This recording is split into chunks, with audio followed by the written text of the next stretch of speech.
রহমতুল্লাহি ওয়া বারাকাতুহু। সম্মানিত প্রশাসক মহোদয়ের কাছে একটা আবেদন যে আমাদের এই রাস্তাটা যেন খুব গুরুত্বপূর্ণ কাজটা সম্পূর্ণ করে।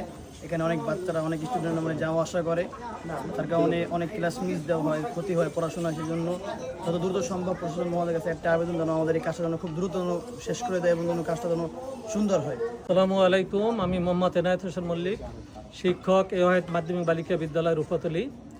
আমি এই এলাকার বাসিন্দা, এই রোডেই বসবাস করতেছি।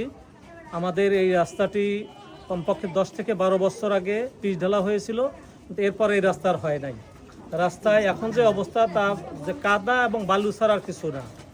রিক্সা চলে না, কোনো গাড়ি চলে না। আমরা অবর্ণনীয় অসহায়ের মধ্যে আছি, দুর্দশার মধ্যে আছি। বর্তমানে আমাদের যে প্রশাসক মহোদয় আছে বরিশাল সিটি কর্পোরেশনের, তার সম্পর্কে আমরা জানি তিনি অত্যন্ত গতিশীল, তিনি ডাইনামিক এবং তিনি চাচ্ছেন যে কাজ করতে। যদি প্রশাসক মহোদয় এই রাস্তাটি আমাদের জন্য করে দেন, তাহলে আমরা এই এলাকার লোকেরা উপকৃত হব। ড্রেন সহ রাস্তা চাই, আমরা তাকে চিরকৃতজ্ঞতা প্রকাশ করব, তার পাশে ইনশাল্লাহ থাকবো।